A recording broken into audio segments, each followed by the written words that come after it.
Psychology goes over the whole ground from detecting every distinct act of experiencing to seeing what need calls out the special organ fitted to cope with the situation, and at discovering the machinery through which it operates to keep going the course of action. But I shall be told the wall that divides psychology from philosophy cannot be so easily treated as non-existent. Psychology is a matter of natural history, even though it may be admitted that it is the natural history of the course of experience. But philosophy is a matter of values, of the criticism and justification of certain validities. One deals, it is said, with genesis, or the beginnings, or origins, with conditions of temporal origin and transition, the other with analysis, with eternal constitution. I shall have to repeat that just this rigid separation of origin and analysis seems to me a survival from a pre-evolutionary, a prehistoric age, and it indicates not so much an assured barrier between philosophy and psychology as the distance dividing philosophy from all science. For the lesson that mathematicians first learned, that physics and chemistry pondered over, in which the biological disciplines were finally tutored, is that sure and delicate analysis is possible only through the patient study of conditions of origin, genesis, and development. The method of analysis in mathematics is the method of construction. The experimental method is the method of following the history of production. The term cause that has, when taken as an existent entity, so hung on the heels of science as to impede its progress, has universal meaning when read as condition of appearance in a process. And as already intimated, the conception of evolution is no more and no less the discovery of a general law of life than it is the generalization of all scientific method. Everywhere, analysis that cannot proceed by examining the successive stages of its subject from its beginning up to its culmination, that cannot control this examination by discovering the conditions under which successive stages appear, is only preliminary. It may further the invention of proper tools of inquiry. It may help define problems. It may serve to suggest valuable hypotheses. But as science, it breathes an error already tainted. There is no way to sort out the results flowing from the subject matter itself from those introduced by the assumptions and presumptions of our own reflection. Not so with natural history when it is worthy of its name. Here the analysis is the unfolding of the existence itself. Its distinctions are not pigeonholes of our convenience. They are stakes that mark the parting of the ways in which the process itself works. Its classifications are not a grasp as factors resisting further analysis. They are the patient tracings of the paths pursued. Nothing is more out of date than to suppose that interest in genesis is interest in reducing higher forms to cruder ones. It is interest in locating the exact and objective conditions under which a given fact appears, and in relation to which, accordingly, it has its meaning. Nothing is more naive than to suppose that in pursuing natural history, the term of scorn in which yet resides the dignity of the world drama, we simply learn something of the temporal conditions under which a given value appears, while its own eternal essential qualities remains as opaque as before. Nature, and natural science, knows no such divorce of quality and circumstance. But things come when they are wanted, and as they are wanted, their quality is precisely the response they give to the conditions that call for them, while the furtherance they afford to the movement of their whole is their meaning. The severance of analysis and genesis, instead of serving as a ready-made test by which to try out the empirical, temporal events of psychology from the rational, abiding constitution of philosophy, is a brand of philosophic dualism, the supposition that values are externally obtruded and statistically set in irrelevant rubbish. There are those who will admit that states of consciousness are but cross-sections of flow of behavior, arrested for inspection, made in order that we may reconstruct experience in its life history. Yet, in the knowledge of the course and method of our experience, they will hold that we are far from the domain proper of philosophy. Experience, they say, is just the historic achievement of finite individuals. It tells the tale of approach to the treasures of truth, of partial victory but larger defeat, in laying hold of the treasure. But they say reality is not the path to reality, and record of devious wanderings in the path is hardly a safe account of the goal. Psychology, in other words, may tell us something of how we mortals lay hold of the world of things and truths, of how we appropriate and assimilate its contents, and of how we react. It may trace the issues of such approaches and apprehensions upon the course of our own individual destinies. But it cannot wisely ignore nor sanely deny the distinction between these individual strivings and achievements and the reality that subsists and supports its own structure outside these finite futilities. The processes by which we turn over the reality in terms of our fragmentary, unconcluded, inconclusive experiences are so extrinsic to the reality itself, so as to have no revealing power with reference to it. There is the ordo ad universum, the subject of philosophy. There is the ordo ad individuum, the subject of psychology. Some such assumption as this lies latent, I am convinced, in all forswearings of the kinship of psychology and philosophy. Two conceptions hang together. The opinion that psychology is an account only and finally of states of consciousness and therefore can throw no light upon the objects with which philosophy deals, is twin to the doctrine that the whole conscious life of the individual is not organic to the world. The philosophic basis and scope of this doctrine lie beyond examination here, but even in passing, one cannot avoid remarking that the doctrine is almost never consistently held. The doctrine logically carried out leads so directly to intellectual and moral skepticism, then the theory usually prefers to work in the dark background as a disposition and temper of thought, rather than to make a frank statement of itself. Even in the half-hearted expositions of the process of human experience, as something merely annexed to the reality of the universe, we are brought face to face to the consideration with which we set out. The dependence of theories of the individual upon the position at a given time of the individual, practical and social. The doctrine of the accidental, futile, transitory significance of the individual's experience, as compared with eternal realities. The notion that at best the individual is simply realizing for and in him or herself what already has fixed completeness in itself, is the congruousness only with a certain intellectual and political scheme, and must modify itself as that shifts. When such rearrangement comes, our estimate of the nature and importance of psychology will mirror the change.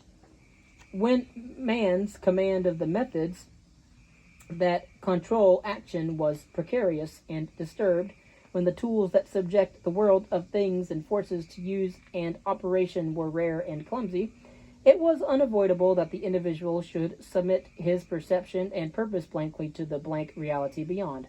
Under such circumstances, eternal authority must reign. The belief that human experience in itself is approximate, not intrinsic, is inevitable.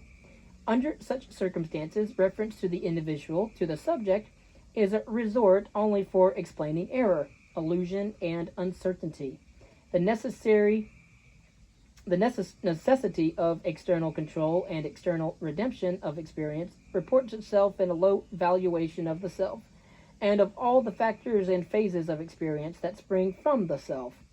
That the psychology of medievalism should appear only as a portion of its theology of sin and salvation is as obvious as that of the psychology of the Greeks should be a chapter of cosmology. And as against all this, the assertion is ventured that psychology, supplying us with knowledge of the behavior of experience, is a conception of democracy. Its postulate is that since experience fulfills itself in individuals, since it administers itself through their instrumentality, the account of the course and method of this achievement is a significant and indispensable affair. Democracy is possible only because of a change in intellectual conditions. It implies tools for getting at truth in detail and day by day as we go along. Only such possession justifies the surrender of fixed, all-embracing principles to which, as universals, all particulars and individuals are subject for valuation and regulation. Without such possession, it is only the courage of the fool that would undertake the venture to which democracy has committed itself. The ordering of life in response to the needs of the moment in accordance with the ascertained truth of the moment. Modern life involves the deification of the here and the now, of the specific, the particular, the unique, that which happens once and has no measure of value save which it brings with itself. Such deification is monstrous fetishism, unless the deity, therefore, unless the universal lives, moves, and has its being and experience as individualized.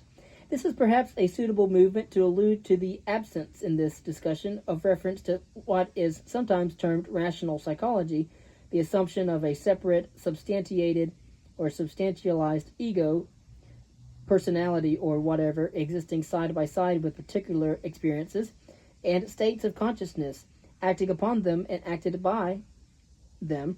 In ignoring this and confining myself to the states of consciousness theory and the natural history theory, I may appear not only to have unduly narrowed the concerns at issue, but to have weakened my own point.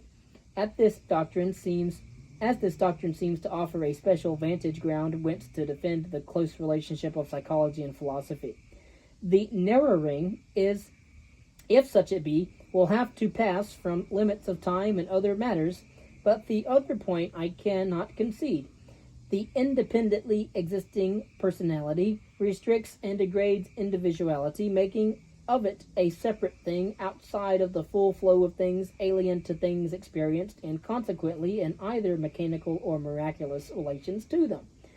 It is vitiated by just the quality already objected to, that psychology has a separate piece of reality apportioned to it, instead of occupying itself with the manifestation and operation of any and all existences in reference to concrete action. From this point of view, the states of consciousness attitude is a much more hopeful and fruitful one. It ignores certain considerations, to be sure, and when it turns its ignoring into denial, it leaves us with curious hieroglyphics. But after all, there is a key. These symbols can be read. They may be translated into terms of the course of experience. When thus translated, selfhood, individuality, or personality is neither wiped out nor set up as a miraculous and foreign entity. It is seen as the unity of reference and function, involved in all things when fully experienced, the pivot about which they turn. This conviction of the value of the individualized finds its further expression in psychology, which undertakes to show how this individualization proceeds, and in what respect it presents itself from a person's personality. Of course, such a conception means something for philosophy as well as for psychology. Possibly it involves for philosophy the larger measure of transformation. It involves surrender of any claim on the part of philosophy to be the sole source of some truths and the exclusive guardian of some value. It means that philosophy be a method, not an assurance company, nor a knight errant. It means an alignment with science. Philosophy may not be sacrificed to the partial and superficial clamor of that which sometimes officiously and pretentiously exhibits itself as science. But there is a sense in which philosophy must go to school to the sciences, must have no data save such it receives at their hands, and be hospitable to no method of inquiry or reflection not akin to those in daily use among the sciences. As long as it claims for itself special territory of fact, or peculiar modes of access to truth, so long as it occupy a dubious position. Yet this claim it has to make until psychology comes to its own as an actual science. There is something in experience, something in things which the physical and the biological sciences do not touch. Something, moreover, which is not just more experiences or more existences, but without which their materials are inexperienced, unrealized. Such sciences deal only with what might be experienced, with the content of experience provided and assumed there be experience. It is psychology which tells us how this is possible, and how this possible experience loses its barely hypothetical character, and is stamped with categorical, unquestioned experiencedness. How in a word it becomes here and now in some uniquely individualized life. Here is the necessary transition of science into philosophy, a passage that carries the verified and solid body of the one into the large and free form of the other.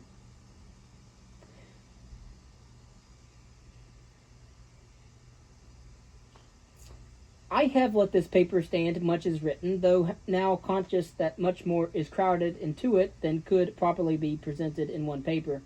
The drift of the 10 years from 99 to '09 has made, I venture to believe, for increased clearness in the main positions of the paper.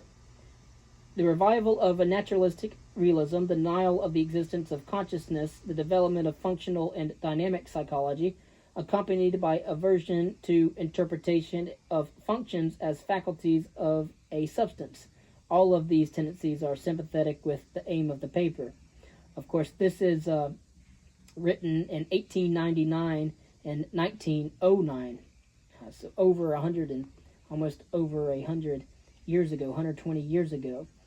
There is another reason for letting it stand. The new functional and pragmatic empiricism proffered in this volume has been constantly objected to on the ground that its conceptions of knowledge and verification lead only to subjectivism and solipsism. The paper may indicate that the identification of experience with bare states of consciousness represents the standpoint of the critic, not of the empiricism criticized, and that it is for him or her, not for me, to fear the subjective implications of such a position. The paper also clearly raises the question as to how far the isolation of consciousness from nature and social life, which characterizes the procedure of many psychologists of today, is responsible for keeping alive quite unreal problems in philosophy.